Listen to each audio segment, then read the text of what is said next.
Video like जरूर कर लीजिए और ऐसे वीडियो लगातार फ्री में पाने के लिए चैनल को तुरंत सब्सक्राइब कर लीजिए और बेल आइकन को जरूर टैप कर लीजिए ताकि आगे भी सारे वीडियो आपको मिलते रहे। यूट्यूब में फॉलो करते हैं तो प्लीज ये वाला फ्री टेलीग्राम चैनल जरूर ज्वाइन कर लीजिएगा। सारे नोटिफिकेशन, सारे अपडेट यहीं पे आते हैं, ध्यान रखिए। Hello everyone, welcome you all to study for civil services. And आज जो है हम लोग मार्च के सेकंड वीक के करंट अफेयर्स को करेंगे, बिकॉज बाकी सारे ही जो वीकली करंट अफेयर्स हैं वो ऑलरेडी करंट अफेयर्स की प्लेलिस्ट में अपलोड हो चुके हैं। जिनको नहीं मिल रहे हैं वो लेक्चर्स, वो आप जाकर के करंट अफेयर्स की प्लेलिस्ट ओपन करोगे, ठीक है, वहां पे सारे के सारे लेक्चर्स आपको इजिली मिल जाएंगे। अब हम लोगों ने फर्स्ट वीक के करंट अफेयर्स कवर कर लिए थे, सेकंड वीक का स्टार्ट कर रहे हैं। आप लोग डेली करंट अफेयर्स को फॉलो करो, साथ ही साथ वीकली को फॉलो करो, और जो प्लेसेस इन न्यूज का आता है उसको फॉलो करो। आपके सारे मैक्सिमम करंट अफेयर्स वैसे ही कवर हो जाएंगे अगर आप इन सब चीजों को प्रॉपरली फॉलो करते हैं, ठीक है। तो सभी लोग जो भी अपना करंट अफेयर्स कंप्लीट कर रहा है वो इस तरीके से अगर फॉलो अप में चलता है तो उसको बहुत फायदा मिलेगा, और इजीली उसके जितनी भी चीजें हैं वो आसानी से वो सॉल्व भी कर सकता है और उसको थोड़ा हेल्प मिल जाएगी, ठीक है। तो मैं आप लोगों से यही एक चीज कहूंगी कि आप लोग जो है इस तरीके से अपना फॉलो करते चलो, ठीक है। चलो बढ़े हम लोग अब आगे हमारे लेक्चर्स की तरफ। तो देखो भाई, अगर आपको इसकी करंट अफेयर्स की पीडीएफ चाहिए तो आपके सामने है, ठीक है। इसको आप तसल्ली से ले सकते हो, इसको आप तसल्ली से पढ़ सकते हो, ये आपके सामने पीडीएफ आ जाएगी। अब हम देखते हैं हमारे करंट अफेयर्स को, जिसमें सबसे पहला करंट अफेयर्स है, पहला इंटरनेशनल विमेंस डे। आप सभी लोग जानते हैं कि जो विमेंस डे है, सॉरी एक बार वापस लगा देती हूँ मैं, हाँ यहाँ पे देखेंगे सभी लोग कि हम लोग जो है 8 मार्च को इंटरनेशनल विमेंस डे जो होता है उसको मनाते हैं। सभी लोग इस बात को जानते हैं और ये बहुत ज्यादा छाया भी रहता है, इंस्टाग्राम फेसबुक वगैरह सब जगह ये चीज छाई भी रहती है, तो सब लोग जानते भी होते हैं इस बारे में। तो देखो भैया, थोड़ा सा हम लोग जो है विमेंस डे के बारे में कुछ कुछ इंपॉर्टेंट फैक्ट्स देख लेते हैं कि इस बार का विमेंस डे के बारे में क्या खास था, ठीक है। देखो, सबसे पहली बार यूएन ने विमेंस डे को 1975 में स्टार्ट किया, ठीक है। 8 मार्च को बना रहे हैं। और ये जो है असल में हुआ क्यों था, क्योंकि यूरोप में और नॉर्थ अमेरिका में लेबर जो है उससे जुड़ी हुई, उसमें जेंडर इक्वालिटी से जुड़ी हुई टॉपिक्स जो है वो मार्च में शुरू हुए थे। तब से ये चीज फिर हमने भी स्टार्ट करी है कि हम लोगों को ये चीज करनी चाहिए, ठीक है। तो एक तो ये पता होना चाहिए। दूसरा, इस बार की थीम, थीम क्या थी इस बार की, वो थी इंस्पायर इंक्लूजन, ठीक है। तो ये थे कुछ इंपॉर्टेंट फैक्ट्स, ये आप लोगों को याद रखने हैं। अगला हम लोग यहाँ पे देखते हैं हमारा नेक्स्ट करंट अफेयर, वो है सीआईएसएफ का रेजिंग डे, जो कि 10 मार्च को होता है। सीआईएसएफ 10 मार्च 1969 को स्थापित की गई थी आर्म्ड फोर्सेस के रूप में। और सीआईएसएफ जो है वो हर बार 10 मार्च को अपना रेजिंग डे, मतलब उस दिन बनाई गई थी, उसका सेलिब्रेशन करती है। और सीआईएसएफ किसके अंडर आती है? मिनिस्ट्री ऑफ होम अफेयर्स, गृह मंत्रालय के अंडर आती है, ठीक है। पार्लियामेंट ने बनाया था, अब तो बहुत ही ज्यादा स्ट्रांग हो चुकी है। अब मैं बात करूँ सीआईएसएफ की रोल क्या है, रिस्पॉन्सिबिलिटी क्या है, तो सीआईएसएफ जो है वो जितने भी इंस्टॉलेशन है, असेट है, पर्सनल्स हैं, सबके ऊपर ध्यान रखती है। एयरपोर्ट, सी पोर्ट, उसमें कोई भी थेफ्ट, डैमेज, टेररिस्ट थ्रेट ये सब ना हो। वीआईपी सेफ्टी, रेस्क्यू ऑपरेशन, इन सब पे ध्यान देती है, ठीक है। चलिए अगला भी देख लेते हैं। International action day for reverse, reverse की प्रोटेक्शन के लिए जो है एक अलग से 14 मार्च दिवस के रूप में मनाया जाता है, ठीक है। ये इंफॉर्मेशन बहुतों को पता भी होगी और बहुत से स्टूडेंट्स को नहीं भी पता होगी, उसी के लिए यहाँ पर मैं आपको बता रही हूँ। 14 मार्च को ये मनाया जाता है। अब इसके पीछे की ऑब्जेक्टिव क्या है, क्यों मनाया गया है? ताकि भाई रिवर्स के बारे में हम लोग जाने, हमारे रिवर्स हमारे लिए कितनी इंपॉर्टेंट है, रिवर पे डैम क्या है, वगैरह वगैरह सब कुछ जाने, ठीक है। तो रिवर का जो हमारा ये इस बार की जो थीम थी, वो थीम क्या थी? वाटर फॉर ऑल, सबके लिए पानी, सबको क्लीन वाटर मिले। हमारा एसडीजी भी है ना इसके ऊपर, क्लाइमेट क्राइसिस यहाँ पे बचाए रखे। ये पहली बार शुरुआत की गई थी, ब्राजील में हुआ था। ये ब्राजील से शुरुआत करते करते फिर आगे इस पूरे को पूरे वर्ल्ड ने फिर अडॉप्ट कर लिया। तो इस पे कैंपेन्स होते हैं, action day for river, river unite us करके ये एक्शंस लिए जाते हैं। चलिए बढ़ते हैं हमारे डिफेंस की न्यूज की तरफ, जिसमें सबसे पहली एक्सरसाइज है भारत शक्ति exercise. Again very very important. आपको मैंने पहले के लेक्चर्स में बताया था, राजस्थान में बहुत सारी एक्सरसाइजेस हो रही हैं, पोखरान में बताया था, आपको याद है? एक्सरसाइज वायु शक्ति। अगर याद है तो बहुत अच्छी बात है, आप रेगुलरली लेक्चर्स को फॉलो करके लर्न करते हो, पर अगर नहीं याद तो भी कोई दिक्कत नहीं, धीरे धीरे करके हम लोग और सीख जाएंगे। सॉरी, ये ना एक्चुअली थोड़ा सा कई बार इसमें दिक्कत हो जाती है, इसलिए आगे चला गया। ठीक है, उसके लिए आई एम रियली सॉरी, लेकिन हाँ वापस आ गए हम इसके ऊपर। तो भारत शक्ति एक्सरसाइज यहाँ पर जो है प्रॉपर तरीके से एक्सरसाइज परफॉर्म की गई है पोखरान में। पोखरान आपको मैंने बताया था कि ये प्लेस कहाँ पे लोकेटेड है। पोखरान की जो जगह है वो राजस्थान में है। Tri services power fire exercise, तीनों सर्विसेज यहाँ पर है। और यहाँ पे हमारे प्रधानमंत्री भी गए थे इस पूरी एक्सरसाइज को देखने, पोखरान राजस्थान में। और यहाँ पर हम लोगों ने जो भी हमारे वो होती है ना कि हमारे मतलब आप कह लो कि आर्मी की special forces, Garud commandos, MARCOS सब यहाँ पर पहुंचे थे, जिसमें सेल्फ डिफेंस के ऊपर इन्होंने यहाँ पर पूरा दिखाया। हमारे जितने वेपन्स हैं ना, जैसे कि ड्रोन्स है, आकाश सिस्टम है, सरंग सिस्टम है, गन सिस्टम है, टैंक्स हैं, उन सबको यहाँ पे दिखाया गया था। तेजस, लाइट क्राफ्ट वगैरह सबको यहाँ पर शोकेस करके उनकी कैलिब्रेशन जो होती है, जो उनमें क्या ताकत है, वो सब चीजें यहाँ पर इसमें दिखाई गई थी। तो भारत शक्ति एक्सरसाइज भी पोखरण में हुई है और वायु शक्ति एक्सरसाइज भी पोखरण में हुई है। तो कंफ्यूज मत होना। देखो पोखरण राजस्थान में कहाँ है? जैसलमेर में। ठीक है, आत्मनिर्भरता का काफी बड़ा एक प्रतीक बन गया है पोखरण। तो पोखरण जैसलमेर राजस्थान थार डेजर्ट में काफी दूर का इलाका पड़ता है, जहाँ पे हमारा ऑपरेशन स्माइलिंग बुद्धा 1974 में परफॉर्म किया गया था, जिसे हम न्यूक्लियर टेस्ट कहते हैं। ठीक है, पहला भारत का सक्सेसफुल न्यूक्लियर टेस्ट किया गया था। तो ये है भारत शक्ति एक्सरसाइज। क्लियर हुआ? ऐसे ही बढ़ते हैं हम लोग। ऐसी एक और एक्सरसाइज है सी डिफेंडर्स, ये भी एक एक्सरसाइज ही है। ठीक है, तो आप अब इसके बारे में देखो भाई, पूछा जाएगा सी डिफेंडर्स एक्सरसाइज किस किस के बीच में होती है। तो भाई ये एक्सरसाइज जो है वो इंडिया और यूएसए के बीच में होती है। इंडिया यूएसए के बीच में ये नहीं है कि ये पहली एक्सरसाइज है, बहुत होती है इंडिया यूएसए के बीच में। युद्ध अभ्यास, वज्र प्रहार, मालाबार क्वाड वाली, टाइगर ट्रिहम्प। तो एक्सरसाइजेस काफी सारी होती है। ऐसे ही जो कोस्ट गार्ड है, उन्होंने, दोनों की कोस्ट गार्ड ने मिलकर के जो है सी डिफेंडर्स एक्सरसाइज करी। अब बात ये आती कहाँ पे करी है? तो देखो भाई, हमारे भारत के ही पोर्ट ब्लेयर अंडमान निकोबार में की गई है, ताकि दोनों कंट्रीज एक दूसरे के साथ मिलकर के search operation, seizure operation, oil spill operation सबको परफॉर्म कर सके, और यहाँ पे समुद्री खोज, बचाव, अग्निशमन, प्रदूषण सबके ऊपर कुछ ना कुछ स्टेप ले सके। तो ये है सी डिफेंडर्स। और जो मैंने बाकी लिखे हैं, टाइगर ट्रियम्फ, मालाबार, युद्धाभ्यास, वज्रप्रहार, रेड फ्लैग, ये सब की सब एक्सरसाइज भी यूएसए के साथ ही होती है। सबसे ज्यादा यूएसए के साथ ही हम एक्सरसाइज करते हैं। ठीक है, तो याद हो जाएगा ये भी किसके साथ है, कहाँ पर है। ठीक है, नाम याद करना है, कहाँ पे लोकेशन है, किसके साथ है, यही सब फैक्चुअल डिटेल सबसे ज्यादा पूछी जाती है। बढ़ते हैं हम लोग नेक्स्ट आर्टिकल की तरफ। नेक्स्ट है अवार्ड्स रिसेंटली। इंडिया को अभी अमेरिकन रेड क्रॉस जो सोसाइटी है, जिसके हेडक्वार्टर यूएसए में है, वहां पे इंडिया को measles and rubella champion award यहाँ पर दिया गया है। मीजल्स एंड रुबेला एक अलग से एक जो है कमिटी है, जिसके अंदर red cross, American red cross, GAVI, USCDC, UNS, UNICEF, WHO, BMGF, ये सब जो है ऑर्गेनाइजेशन पार्टिसिपेंट है। तो मीजल्स एंड रुबेला पार्टनरशिप के तहत इंडिया को ये अवार्ड दिया गया, क्योंकि इंडिया ने जो है मीजल्स और रुबेला जैसे डिजीज को हटाने के लिए 50 डिस्ट्रिक्ट से ज्यादा, ठीक है, किया है। और ये भी पता चला है कि पिछले 226 जिलों में पिछले 12 महीनों में रुबेला के कोई भी मामले सामने नहीं आए। इसका मतलब हम लोगों ने भारत में मिजल्स और रुबेला को यहाँ पर खत्म करने के लिए अच्छे खासे स्टेप्स लिए हैं। ठीक है, तो मीजल्स एंड रुबेला इस तरीके से याद रखिएगा, ये एक एयरबॉर्न डिजीज होता है। जब आप छींकते हैं, खांसते हैं, ठीक है, ये इस तरीके से किसी के जूठा पानी पी लिया है कुछ ऐसा, वो हो जाता है। रुबेला में क्या होता है ना कि एक तरीके से 3 दिन तक ये मीजल चलता है, रेड रैशेस हो जाते हैं, वायरल इन्फेक्शन हो जाता है ये बॉडी में। ठीक है, बस ये होता है फर्क कि भाई रुबेला जो है वो, दोनों के वायरस अलग होते हैं, रुबेला और मीजल्स दोनों के वायरस अलग होते हैं। मीजल्स में थोड़ा मम्स पड़ जाते हैं बॉडी के अंदर।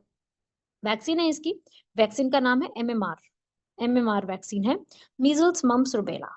ठीक है, तो इस तरीके से ये भी एक याद रखिएगा। इंडिया को अवार्ड दिया, ये हमारे लिए ज्यादा जरूरी हो जाएगा। ऐसे ही अभी एक इम्पॉर्टेंट है याओडांग डेक्लेरेशन, याओंडे या फिर याओडांग भी कहते हैं, याओंडे डेक्लेरेशन। अब ये याओंडे डेक्लेरेशन किससे जुड़ी हुई है, इसमें क्या इंपॉर्टेंट फैक्ट्स हैं उसको देख लेते हैं। भाई इसके अंदर हेल्थ के ऊपर ध्यान देने की बात करिए। भारत की नहीं है, जैसे कि आपको नाम सुना भी नहीं होगा ना, क्योंकि इंडिया में है ही नहीं है। ये है अफ्रीका की कंट्रीज में। ये अभी 11 अफ्रीका कंट्रीज इकट्ठा हुई थी, मिली थी, क्योंकि वहां पर मलेरिया बहुत बढ़ता जा रहा है। तो मलेरिया से डेथ बढ़ती जा रही है, तो 11 कंट्रीज ने मिलकर के प्लेज ली है कि हम लोग जो ये मलेरिया के केसेस उसको खत्म करेंगे। कहाँ पे करिए? याओंडे में। इसलिए इसका नाम क्या पड़ गया? याओंडे डिक्लेरेशन। समझे? क्योंकि मैक्सिमम जितने भी मलेरिया के केसेस होते हैं वो कहाँ से आ रहे हैं? वो आ ही रहे हैं यही रीजन से, वो सब यहीं से आ रहे हैं। और साथ में डब्ल्यूएचओ भी गया था इधर। अब मैं आपको नाम बताऊं कि भाई कौन कौन सी कंट्री ने किया, तो भाई वो एक नाम तो आपने सुने ही होंगे, Tanzania, Uganda, Sudan, Nigeria, Mozambique, Mali, Ghana, Congo, Cameroon, Burkina Faso. ये सब लोगों ने, जो कंट्रीज है ना, इन सब ने मिलकर के इसको यहाँ पर साइन किया है।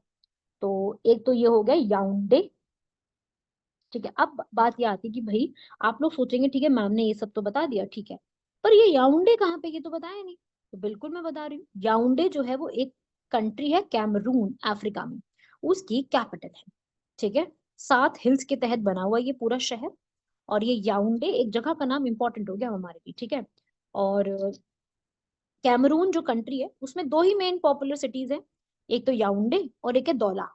तो दौला भी है, वहां पर एक पोर्ट सिटी है। और याउंडे तो याद रखना ही पड़ेगा आप लोगों को।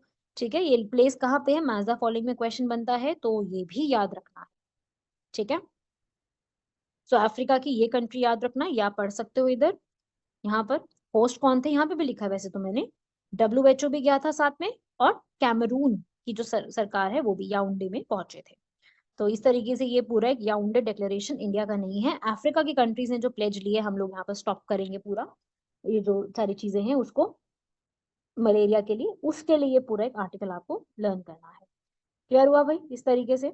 चलो बड़े आगे, ये सारे आर्टिकल्स आप लोगों के।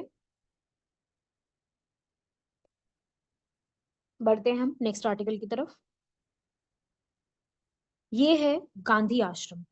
क्यों है गांधी आश्रम को हम लोग पढ़ रहे हैं, और इसका क्या रेलिवेंस है आज के समय में, वो देख लेते हैं। तो देखो भाई, बात ये है कि प्राइम मिनिस्टर जो है उन्होंने कोचरब आश्रम को और गांधी आश्रम मेमोरियल को, जो कि साबरमती अहमदाबाद गुजरात में है, उसको रिवाइव करने के लिए, यहाँ पर नवीनीकृत करने का यहाँ पर किया है, उद्घाटन किया है। ठीक है, और गांधी स्मारक के लिए भी मास्टर प्लान का अनावरण किया है। तो ये सब चीजें जो है यहाँ पे डिसाइड की गई हैं कि हम लोग ये चीजें इस तरीके से करेंगे। तो अब हम बात करते हैं गांधी आश्रम की, कोचराब आश्रम। इन सब के फैक्ट्स पढ़ लेते हैं, और हमसे क्या क्या पूछा जा सकता है इसमें वो देख लेते हैं। देखो भाई, कोचराब आश्रम जो है ये अहमदाबाद में है। ठीक है, और कोचराब जो है ये, अगर आपसे पूछता है कि भाई गांधी जी का पहला आश्रम कौन सा था इंडिया में, तो कोचरब ही था 1915 में।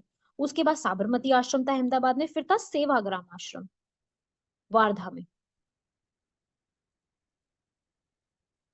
ठीक है, तो ये आश्रम है। अगर मैं बात करूं गांधी जी के आश्रम्स के बारे में, तो भाई आप फिनिक्स जानते हैं, फिनिक्स सेटलमेंट याद है? 1904 नेटल। नेटल कहाँ है? साउथ अफ्रीका में। 1904 में पहला। फिर उसके बाद टॉल्स्टॉय फॉर्म 1910। जोहानिसबर्ग कहाँ पे है? South Africa again. फिर साबरमती, और फिर सेवाग्राम, आप जानते ही हैं। तो इस तरीके से ये आश्रम थे। अब इसमें कोचराब आश्रम के बारे में आपको थोड़ा सा आइडिया होना चाहिए। कोचराब आश्रम यूपीएससी भी पूछती है, मतलब इस तरीके के क्वेश्चन गांधी जी पर तो हमेशा ही कुछ ना कुछ पूछे जाते हैं। ठीक है, कोचराब आश्रम जहाँ पे गांधी जी महात्मा बनी थी, 1915 में उन्होंने यहाँ पर इसको स्टार्ट किया था। कोचराब विलेज है, वहां पे बना हुआ है। और इसकी एस्टैब्लिशमेंट तब हुई थी जब गोपाल कृष्ण गोखले, जी के गोखले जो है, उन्होंने गांधी जी को यहाँ आने के लिए बोला था, और फिर उसके बाद उन्होंने यहाँ पर रहे थे। और कोचरा विलेज में ही अपना रहे थे, बंगलो टाइप है एक तरीके से ये। और यहीं पर ही उनको जो है अ, सत्याग्रह आश्रम उन्होंने उसको बना दिया था। ये एक तरीके से कॉलोनियल स्टाइल का बना है, व्हाइट कलर में पूरा बना हुआ है, हॉस्टल किचन वगैरह सब कुछ है। ठीक है, इस आश्रम के कैंपस में ही एक गांधी आश्रम मेमोरियल भी है, इसी आश्रम में। वहां पे गांधी जी से जुड़े हुए उनकी फोटोग्राफ्स, उनकी लाइफ से जुड़ी हुई चीजें, सब कुछ इस आश्रम में वहां पे रखी गई। ठीक है, तो ये था आपको जो फैक्चुअल इन्फॉर्मेशन कोचराब आश्रम के बारे में पता होनी चाहिए। कहाँ पे है, लोकेशन क्या है ना, पूछा जाता है ये भी। और अब इसी को जो है प्रॉपरली और ज्यादा डेवलप किया जाएगा, 1200 करोड़ का ये प्लान रखा गया। अच्छा, मैं डेट भी बता देती हूँ, आपको लगता है तो मैं डेट भी बता देती हूँ। 25 मई 1915 को मोहनदास करमचंद गांधी ने अहमदाबाद गुजरात में ये स्टार्ट किया था, जब वो पहली बार यहाँ पे आए थे। अच्छा, उन्होंने ये बनाया तो क्या उनकी प्रॉपर्टी थी? नहीं, ये उनको, गांधी जी को, उनके फ्रेंड जो कि एक बैरिस्टर थे, जीवन लाल देसाई, उन्होंने यहाँ पे दिया था। ठीक है, गांधी जी ने यहाँ पर जो है अब स्टूडेंट्स के लिए यहाँ पर बना दिया, जहाँ पे वो सत्याग्रह आके कर सकते हैं, स्वदेशी मूवमेंट रख सकते हैं, वो सब उन्होंने किया यहाँ पर। और जब वहाँ पे बहुत जबरदस्त दिक्कत आ रही थी वहां पर, फाइनेंशियल क्राइसिस, तब वहां पर याद है आपको, एक नाम आपने पढ़ा होगा जब हिस्ट्री पढ़ी होगी तो, अंबालाल साराभाई। याद है अंबालाल साराभाई, अनुसुईया बेन साराभाई, अहमदाबाद मिल, याद आ रहा है? तो वो अंबालाल साराभाई ने गांधी जी की मदद करी थी, 13,000 रुपए दिए थे ताकि उनको मदद करवा सके। ठीक है। उसके बाद गांधी जी अपनी वाइफ कस्तूरबा गांधी और फॉलोअर्स के साथ रहते थे साबरमती आश्रम में, जो कि साबरमती नदी के किनारे। ठीक है। और वहां पर उस आश्रम में भगवत गीता को पढ़ना डेली का रूटीन हुआ करता था, और वहीं से गांधी जी ने दांडी मार्च शुरुआत करी थी 12 मार्च 1930। ठीक है। और एक और आश्रम है सेवाग्राम, बताया था ना, सेवाग्राम वार्धा में है। ये वार्धा आज के समय के महाराष्ट्र में पड़ता है। सेवाग्राम आश्रम 8 किलोमीटर वार्धा से दूर है। और 1936 में गांधी जी ने अपना घर बना लिया था इसको। और आश्रम के लिए जगह किसने दी थी? वो थे सेठ जमनालाल बजाज, उन्होंने यहाँ पर ही जगह दी थी। ठीक है। तो पहले इसका नाम जो था ना वो सेगा गांव था, बाद में इसका नाम सेवाग्राम रख दिया गया था, गांधी जी ने ये नाम रख दिया था। ठीक है। और वहीं पर ही पास में एक म्यूजियम भी है गांधी जी के नाम पे ही। क्लियर हुआ? तो ये सब भी फैक्ट्स आपको याद रखने हैं, इस तरीके से एग्जाम में सीधा सीधा पूछे जाती हैं चीजें, तो वही आप लोगों को अच्छे से पढ़नी पड़ेंगी ये सारी चीजें। तो लर्निंग वर्क अपना थोड़ा स्ट्रॉन्ग करो, जितनी भी इन्फॉर्मेशन मैंने बताई है उसको वीडियो को पॉज करके लिखो। अगर आता है तो बहुत ही बढ़िया बात है, फिर तो लिखने की कोई जरूरत नहीं है। अगर इसमें से कोई भी इन्फॉर्मेशन आपको नहीं पता है, तो आप सभी लोग इस इन्फॉर्मेशन को वेट करके पहले इसको लिखो। पहले तसल्ली से इन फैक्चुअल इन्फॉर्मेशन को लिखो, और फिर मुझको बताओ कि आपको इस लेक्चर में से चीजें समझ में आई है या नहीं। ठीक है भाई, चलो बढ़े आगे। अब आते हैं ऑस्कर्स अवार्ड, जिसे हम अकेडमी अवार्ड्स के नाम से भी जानते हैं। रिसेंटली ये चीज बड़ी न्यूज में थी, अकेडमी अवार्ड्स। अब ये अकेडमी अवार्ड्स क्या है, क्या इसकी इंफॉर्मेशन है? ये अभी हॉलीवुड में होते हैं, लॉस एंजलिस कैलिफोर्निया में। ठीक है। जो कि कौन ऑर्गेनाइज करता है? Academy of motion picture arts and science, 1927 में बनी थी। 36 मेंबर से, राइटर डायरेक्टर प्रोड्यूसर वगैरह। और इस तरीके से जो है इस बार के ऑस्कर अवार्ड जो है वो दिए गए। तो इंपॉर्टेंट इन्फॉर्मेशन बन जाएगी एग्जाम में, है ना? अभी दिए गए तो बन जाएगा इससे भी क्वेश्चन। अब एग्जाम में तो सीधा ही क्वेश्चन आता है इसके ऊपर। अकेडमी अवार्ड्स था, पर अब तो नाम इसका ऑस्कर्स पड़ ही चुका है। ठीक है। ये 10 मार्च को हुए थे, और इसमें एक्टर एक्ट्रेस कौन है यही पूछा जाएंगे। भाई पढ़ लो, मेरे हिसाब से आता ही होगा सब लोगों को, है ना? बेस्ट पिक्चर यहाँ पर मिली थी मूवी ओपनहाइमर, है ना? Best actor Cillian Murphy, Oppenheimer. Emma Stone, Christopher Nolan, Robert Downey junior, इन सबको मिला है। तो ये इंपॉर्टेंट रहेगा सारा कुछ आपको। तो ये है भाई ऑस्कर्स के बारे में कुछ कुछ इन्फॉर्मेशन, इसको लिख लो अपने नोट्स में।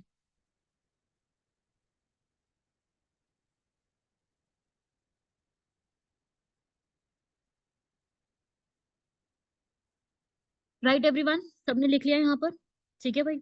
ये फेब्रवरी या मार्च में दिए जाते हैं। पहली बार ऑस्कर्स के जो अवार्ड है वो 1929 में दिए गए थे, चाहे ये 1927 में बन गई थी, पर पहली बार अवार्ड 1929 में दिए गए थे। फिर धीरे धीरे करके अवार्ड दिए जाने लगे, best picture, director, actor, actress, screen play, इस तरीके से पूरा नॉमिनेशन होता है, प्रोसेस चलता है, बहुत बहुत बड़ी चीज है। ठीक है। इसका नाम ऑस्कर कैसे पड़ा, इसका अभी भी कुछ नहीं पता। किसी को नहीं पता कि इसका नाम ऑस्कर शब्द से कैसे पड़ा है। कोई नहीं जानता इस चीज को, पर यस, ये आपको पूरा पता होना चाहिए कि ये अवार्ड कौन देता है, किस रीजन में दिए जाते हैं, और क्या क्या इसमें फैक्चुअल इंफॉर्मेशन है, कहाँ होते हैं, कौन सी कंट्री में होते हैं। जितना मैंने आपको इन्फॉर्मेशन यहाँ पे स्क्रीन पे बताई है, वो सारी इन्फॉर्मेशन आपके लिए इंपॉर्टेंट हो जाएगी। ठीक है। सो इसको आप लिख लीजिएगा, हो जाएगा ना? ये तो 96 नंबर के थे ये अवार्ड्स। तो ये बेसिक बेसिक इन्फॉर्मेशन थी ये वाली। और ऑस्कर का जो पूरे होते हैं ना, जो जो उनको अवार्ड मिलता है, जो अवार्ड होती है पूरी, वो लॉस एंजलिस के ही एक आर्टिस्ट ने बनाई थी, जिसका नाम है जॉर्ज स्टैनले। ये भी एक छोटी सी इन्फॉर्मेशन है, जरूर याद रखिएगा। चलिए, ये वाला हो गया। आगे बढ़ते हैं हम लोग नेक्स्ट, सबरूम लैंड पॉट के बारे में। अभी अभी रिसेंटली इसकी इनॉग्रेशन हुई है, सो मैंने सोचा कि मैं इसके बारे में भी आप लोगों को बता दूं। Sabroom land pot south Tripura में पड़ता है, जो कि इंडिया और बांग्लादेश, मतलब त्रिपुरा और बांग्लादेश के बीच में एक बॉर्डर बनाता है। ठीक है। तो ये है सबरूम लैंड पॉट, क्वेश्चन बनेगा, याद रखिएगा। अभी रिसेंटली इसको इनॉग्रेट किया है हमारे प्रधानमंत्री ने। ठीक है। तो मैं जैसे अगर थोड़ा सा आपको यहाँ पर बताऊं इंफॉर्मेशन, तो जैसे भाई ये बांग्लादेश है, ठीक है, इधर, मतलब इस तरीके से है बॉर्डर, ये है बॉर्डर, ये बांग्लादेश है, ये इंडिया है। ठीक है। और इस तरीके से है पूरा बांग्लादेश, ठीक है। ये भी बांग्लादेश है इस तरफ, और ये है इंडिया। तो ये इस तरीके से बनाया गया है, ठीक है। ये एक नदी पे पूरा पोर्ट बनाया गया है, यहीं पर इधर ही बनाया है, यहाँ पे नदी बह रही है। नदी का नाम क्या है? फेनी। ये त्रिपुरा है। कौन सा रीजन है ये? त्रिपुरा। साउथ ऑफ त्रिपुरा है, वहां पे बनाया है, ठीक है, रिवर फेनी के ऊपर। इंपॉर्टेंट है, किस रिवर पे बनाया है ये नाम पूछा जाता है। रिवर का नाम हमारे लिए बहुत जरूरी है पढ़ के जाना, कि रिवर बहुत ज्यादा फैली हुई है अलग अलग इसमें। तो ये लैंड पोर्ट है, लैंड पे ही बनाने वाला एक पोर्ट है, ठीक है, लैंड पोर्ट। ठीक है। एक छोटी सी इंफॉर्मेशन थी, ये भी आपको याद रखना है। कहाँ पर बनाया है? साउथ त्रिपुरा रीजन पूछा जाता है एग्जाम में। रीजन तो देखो, पूछना फेवरेट काम है उनका, इसको तो आपको पढ़ के ही जाना पड़ेगा।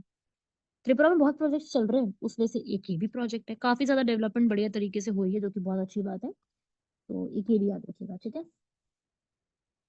अगली स्कीम आती है नमस्ते स्कीम। मैंने आपको पहले एक स्कीम और भी कराई थी, श्रेष्ठा स्कीम। अब मैं आपको एक नमस्ते स्कीम करा रही हूँ, ठीक है। स्कीम स्कीम कराती रहती हूँ, मैं क्या करूँ, स्कीम है ही इतनी सारी, अब मैं भी मजबूर हूँ कराऊंगी आपको। तो भाई एक्चुअली में नमस्ते स्कीम पहले से चल रही है, वो अभी की नहीं है।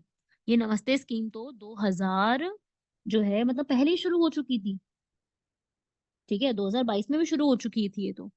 अब इसको इम्प्लीमेंट किया जाएगा नेशनल सफाई कर्मचारी फाइनेंस एंड डेवलपमेंट में, ठीक है। बजट एलोकेशन के साथ 350 करोड़ रुपए के साथ इसको स्टार्ट किया जाएगा, ठीक है। ये अब आने वाले 3 सालों में करीब करीब 5,4800, करीब करीब 5,000 लोकल एरियाज में किया जाएगा, जहां पे लोग मैनुअल स्कावेंजिंग करते हैं, हाथों से मल ढोना, उनको हटाने के लिए। क्योंकि हम लोग क्या चाहते हैं कि मल ढोने की वजह से किसी भी व्यक्ति की जान ना जाए, स्किल्ड वर्कर्स इसको काम करें, और मल से किसी भी व्यक्ति का डायरेक्ट कांटेक्ट ना हो। तो इसके लिए हम लोग तरीके से चीजों को यहाँ पे सोच रहे हैं, उसी के लिए स्कीम स्टार्ट की गई है नमस्ते।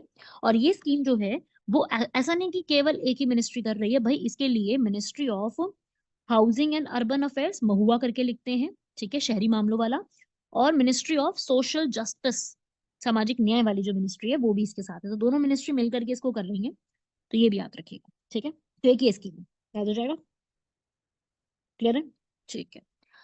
तो याद रख लीजिएगा इसको। इसी के साथ साथ सरकार ने एक और चीज की घोषणा करी है, वो है पीएम सूरज। ये स्कीम है जिसमें जितने भी डिसएडवांटेज पिछड़े वर्ग के लोग हैं, वो एक साथ अपना लोन, क्या चल रहा है, क्रेडिट क्या है, उसकी एक साथ सारी इंफॉर्मेशन ले सकते हैं। ये एक पोर्टल है उनके लिए, पीएम सूरज के नाम से, जहाँ पे वो सारी इंफॉर्मेशन गैदर करें। ये नहीं कह रही कि अप्लाई करेंगे वहां पर, वो इंफॉर्मेशन उनकी उनकी एक अलग से आईडी रहेगी, उस हिसाब से वो पूरी की पूरी इंफॉर्मेशन यहाँ पर गैदर कर सकते हैं कि किस प्रकार से वो सारी चीजों को करने वाले हैं, समझे। तो ये है एक छोटा सा आर्टिकल जो आप लोगों से पूछा जा सकता है। बिल्कुल एग्जाम में ऐसे क्वेश्चंस बनते ही बनते हैं, इन सब से तो बहुत ज्यादा एग्जाम में क्वेश्चन बनते हैं। तो मेरा आप लोगों से यही कहना है, जब भी आप अपनी पढ़ाई करो, जो भी चीजें आप करो, उसमें ये सब अपने करंट अफेयर जरूर कवर अप करो, कोई भी करंट अफेयर छोड़ना मत। जितना आपको मैंने क्लास में लिख पाया है, वो सारी इन्फॉर्मेशन आपके लिए जरूरी है, सारा पढ़ के जाना। छोड़ना कुछ भी नहीं, आप ही सोचो कि ये छोड़ देंगे क्या ही फर्क पड़ रहा है वगैरह वगैरह, ऐसी चीज अगर सोचोगे तो बड़ा मुश्किल हो जाएगा। पढ़ना सारा कुछ पड़ेगा, ठीक है। चलिए, अगला आता है हमारा ओरांस। ओरांस राजस्थान की सरकार ने अभी जो है ओरांस को डीम्ड फॉरेस्ट के रूप में बोला है। ओरांस एक ऐसे सैक्रेड रीजन होते हैं जो कि कंजर्व करके रखे गए हैं, ओरांस रीजन। और ये ओरांस जो है वो राजस्थान में अलग अलग हर जगह पे अलग अलग नाम से होते हैं। तो ओरांस जो है ना, ये राजस्थान के ओरंस या ओरांस भी, ये मतलब आप कह लो कि भगवान की जमीन होती है। मारवाड़ में खूब जगह पे पेड़, वहां पे पेड़ काटना तो दूर की बात है, टूटी हुई टहनी उठाना भी पाप माना जाता है। तो वो है ओरन। ओरन्स भगवान की भूमि, प्राकृतिक विरासत को बचाने के लिए वहां के जो लोग हैं, जैसलमेर के, जोधपुर के, वो वहां पर जो इसके लिए काम कर रहे हैं, और वो चाहते हैं कि इसको और अब बचाया जाए, उसे हम कहते हैं ओरन। वहां देवता है, उनकी पूजा की जाती है, वहां पर ओरन भूमि के नाम से कहा जाता है, ठीक है। आप समझना एक बार, मैं बहुत शॉर्ट में आपको एक बार ये छोटा सा समझा रही हूँ कि उड़न भूमि क्या होती है। देखो, राजस्थान के जैसलमेर में लगभग 40 गांव के ऐसे निवासी हैं जो कि मतलब वो इस समुदाय की रक्षा करने के लिए 225 किलोमीटर पैदल चल सकते हैं। वो वहां की बंजर भूमि के रूप में है, जैव विविधता वहां पे नहीं है, ठीक है। और वहां पर ओरन भूमि को दोबारा से ठीक करने की बात की जा रही है। ओरन भूमि ग्रेट इंडियन बस्टर्ड जो है उनका एक प्राकृतिक आवास हुआ करता था। ठीक है, तो वो वहां पर ओरन्स को जो है वो सैक्रेड मानते हैं, नेचुरल वेजिटेशन जो कि रिलीजियस कामों के लिए इस्तेमाल की जाती है। तो ये है यहाँ पर राजस्थान की स्टेट गवर्नमेंट इन ओरन्स को कि कह रही है ये चीज कि भाई अब हम इनको एक फॉरेस्ट के रूप में डिक्लेयर करेंगे, डीम्ड फॉरेस्ट बना देंगे। और ऐसा नहीं कि ये सैक्रेड ग्रोव या ओरन सिर्फ राजस्थान में ही है, बिहार में सरना के नाम से जाने जाते हैं, मध्य प्रदेश में देव के नाम से, महाराष्ट्र में देवहरती, देवारिन, लाई उमेंग मणिपुर में कहे जाते हैं, लॉ कतियंग मेघालय में, ओरन राजस्थान में, काडू और सबकार्विश्नी तमिलनाडु में। तो नाम अलग अलग जगह के अलग अलग हैं, ऐसा नहीं कि मतलब ऐसा कुछ है, ये नाम सबके अलग अलग है ये वाले। ठीक है, तो ओरन के लिए ये काफी बड़ी एक पवित्र उपवन कहे जाते हैं। तो वो आप लोगों को याद करना है कि ऐसे ऐसे है, नाम आपसे खूब पूछे जाते हैं। राजस्थान की सरकार जो कह रही है डीम्ड फॉरेस्ट का दर्जा दिया जाएगा। तो ओरन क्लियर हुए, मैं आपको बता दूं दोबारा से। ओरन एक अनौपचारिक शब्द होता है जिसका उपयोग राजस्थान में पारंपरिक जो समुदाय हैं वो सामुदायिक भूमि में पवित्र उपवन के लिए वहां पे इस्तेमाल करते हैं। यहाँ पर जो है जंगल, चारागाह, बगीचे, पवित्र उपवन, आवास सब कुछ इसके अंदर मिलकर के आता है। तो राजस्थान में जो ग्रेट इंडियन बस्टर्ड थी वो भी यहाँ पे रहती थी, और वहाँ की चिंकारा, रेगिस्तानी लोमड़ी, वो भी वहां पे रहा करती थी। ठीक है, और ईरान पे बहुत सारे समुदाय जो है वो निर्भर भी रहते हैं। लोगों को डर होता है कि भाई अगर कल को राज्य सरकार आ गई है ना, और वो उस पे और उस पे कब्जा कर लेगी, तो उनको जमीन खाली करनी पड़ जाएगी। क्योंकि भाई वो लोग जो वहां के रहने वाले लोग हैं वो उसको, पूरन के रीजन को पूजा स्थल, अंतिम संस्कार, धार्मिक कार्यक्रम सब कुछ मानते हैं वहां पर। और वहां पर उनके पेड़, जल निकाय सबसे बहुत संबंधित है यार वो। तो ये है उनका कंसर्न। तो दोनों का कंसर्न मैं आपको समझा रही हूँ कि ऐसा भी चल रहा है। समझे भाई बात को, बात समझ में आ गई ना? पूरे देश में है ये चीज, सिर्फ इधर ही नहीं। ये तो अभी न्यूज में था इसलिए मैंने बता दिया, और नहीं पूरे देश में। क्लियर हुआ? चलो, तो ये थे हमारे इंपॉर्टेंट आज के करंट अफेयर्स सारे के सारे। आप लोगों को आई होप क्लियर हो गए होंगे। हमने 3 डेज पढ़े।